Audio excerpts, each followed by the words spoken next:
Good day everyone, I'm Teacher Justin, and for today let's talk about arithmetic means. Finding the missing terms of each arithmetic sequence. So let's have this example. We have item number 1, we have 2, blank, blank, blank, tapos 26. So hanapin natin yung nawawalang terms dito sa ating arithmetic sequence. So first thing that we need to do is to identify our given. So meron tayo ditong first term, tapos yung susunod sa kanya is second term, third term, fourth term, and fifth term. So ito yung mga given natin. We're given the first term, which is equal to 2. Our fifth term, which is 26. Tapos yung number of terms natin is 5. Kasi 5 yung binigay sa ating na terms.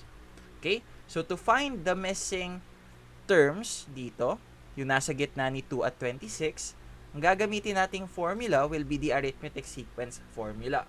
So, hahanapin natin yung common difference para malaman natin kung ano yung i-add natin sa first term natin to get to the second term, to get to the third term, fourth term, and fifth term. So, let's substitute our given. So, substitute natin.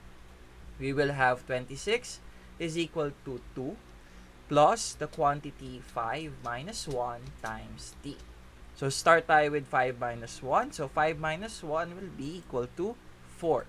So, we will have 26 is equal to 2 plus 4t. Tapos, lipat natin si positive 2 to the other side of the equation by subtracting both sides by 2. So, subtract natin. We will have 26 minus 2, 24. 2 minus 2 will be 0.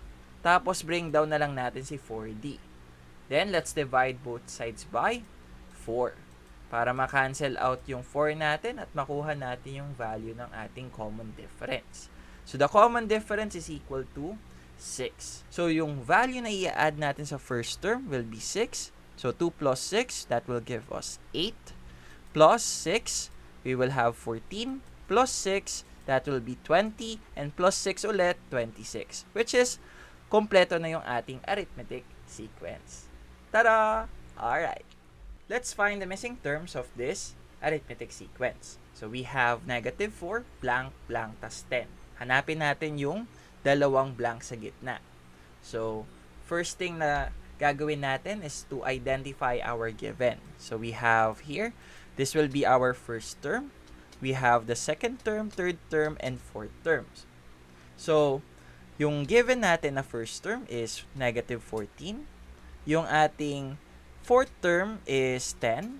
Tapos yung number of terms natin is 4. Kasi 4 na terms yan.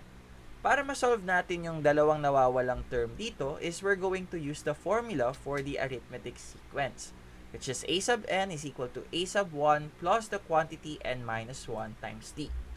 So, let's solve for the common difference para alam natin kung ano yung i-add natin sa ating first term to get to the second term and to get the third term and so on and so forth. So, ano yung common difference na itong sequence na to? So, let's substitute our given. So, we will have 10 is equal to negative 14 plus the quantity 4 minus 1 times t.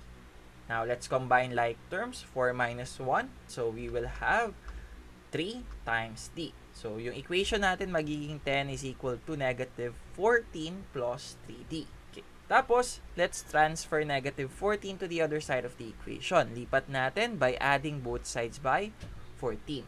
So, add natin si 10 and 14. That will give us 24. Tapos, si negative 14 plus 14, that can be cancelled out.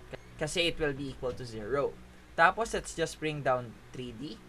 Then, let's divide both sides by 3 to isolate the variable d. So, 24 divided by 3 will be 8. And the common difference of this sequence will be 8. So, ang gagawin natin, we have to add 8 dun sa ating first term. So, negative 14 plus 8, that will give us negative 6. Tapos, mag-add ulit tayo ng 8 to get the third term. So, negative 6 plus 8 is positive 2. And positive 2 plus 8 will give us 10. So, nakompleto na yung ating arithmetic sequence. And that's it. Tada! Alright. Let's find the missing term of this arithmetic sequence. So, meron tayong 54, tapos blank, blank, blank, tapos 10, tapos may isa pang blank sa tabi ni 10. So, how do we solve this? So, first step natin is bilangin natin yung number of terms na given. 54 will serve as our first term. Tapos yung katabi niya is second term, third term, fourth term. Tapos 10 will be our fifth term. And yung katabi ni 10 is our sixth term. Let's identify our given. Yung ating first term is 54. Our fifth term is 10. And our number of terms natin from 54 to 10 is 5. So, yun yung kailangan nating kunin. Now, nakuha na natin yung ating given. Ang susunod nating step is to find the common difference. So, gagamit tayo ng formula ni arithmetic sequence to find the value of our common difference. Ano nga ba yung value na i-add natin kay 54 to get to the next term, and so on and so forth. So, let's substitute the value of our first term, fifth term, and n dito sa formula na to. So, it will be 10 is equal to 54 plus the quantity 5 minus 1 times d.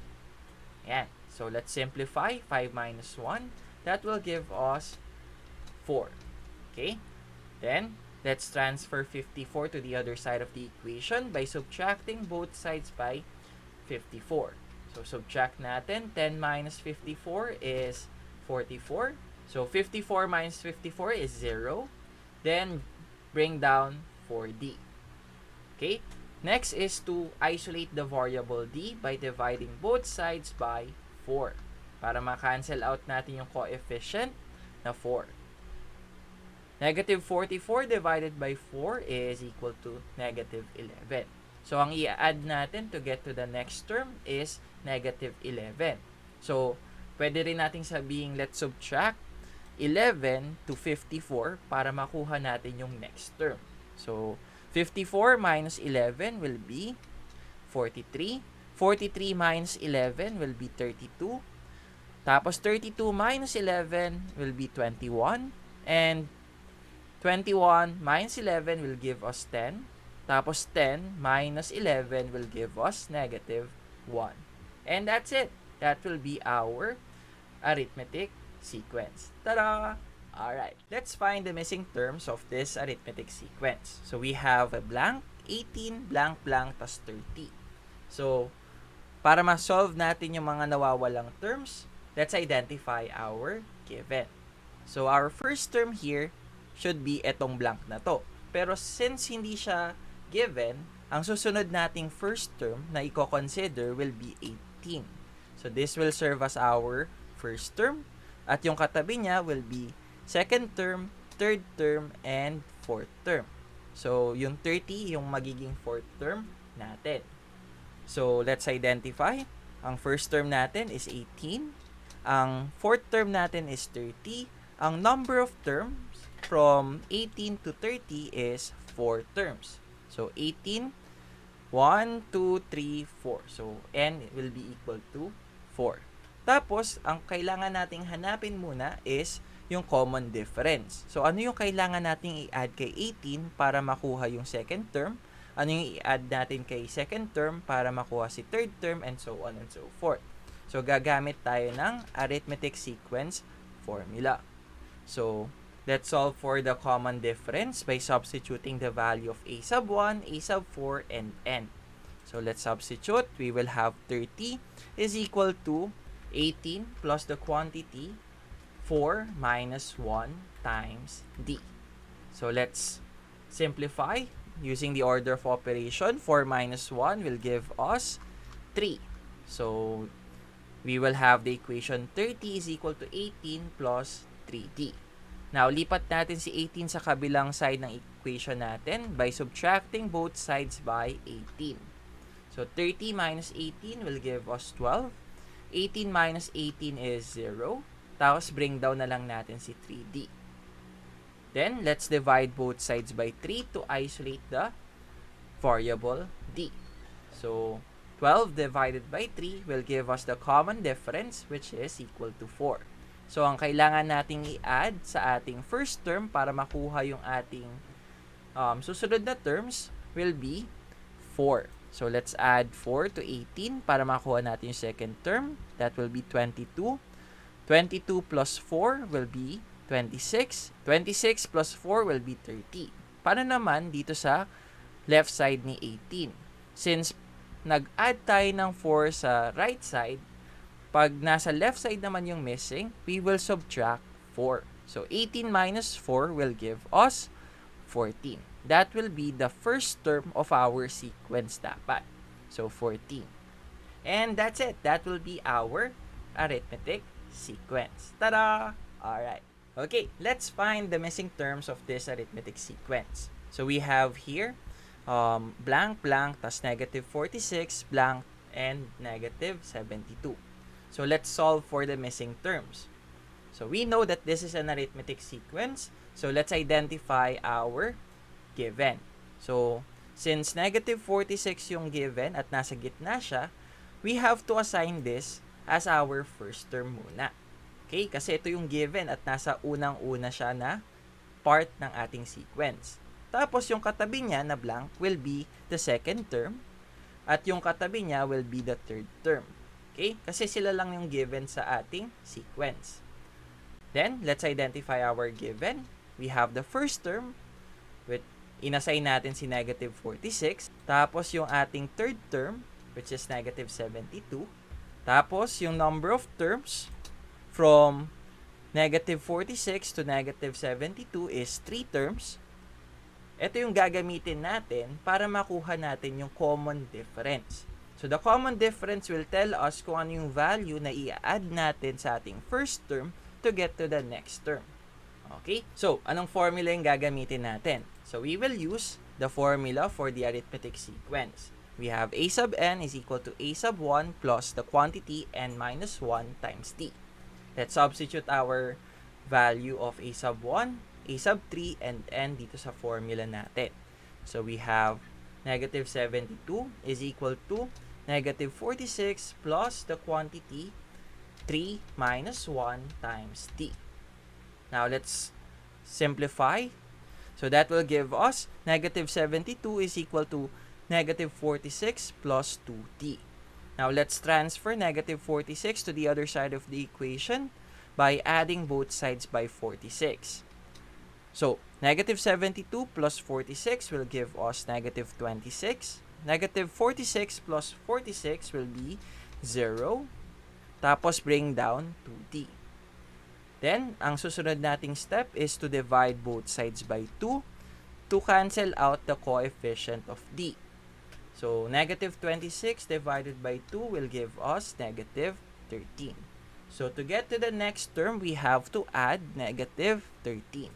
Or we can say that we can subtract 13 to the first term to get to the second term. So, subtract natin. Negative 46 minus 13 will give us negative 59. Negative 59 minus 13 will be negative 72. Now, paano naman yung nasa left side ni negative 46? Yung sa left side naman, we will do the opposite. So, anong opposite ng minus 13? We will add 13. So, negative 46 plus 13 will give us negative 33. Negative 33 plus 13 will give us negative 20. And this will complete our arithmetic sequence. And that's it. Ta-da! Alright. And that is it. If you like this video, give it a thumbs up. If you have comments, questions, recommendations, suggestions for my next video, please leave them in our comment section below. Share this video and subscribe. And for more videos like this, you can go to my channel, Teacher Justin. And that is it for today. Again, I'm Teacher Justin. Goodbye, God bless, and stay safe. See you on my next video. Peace.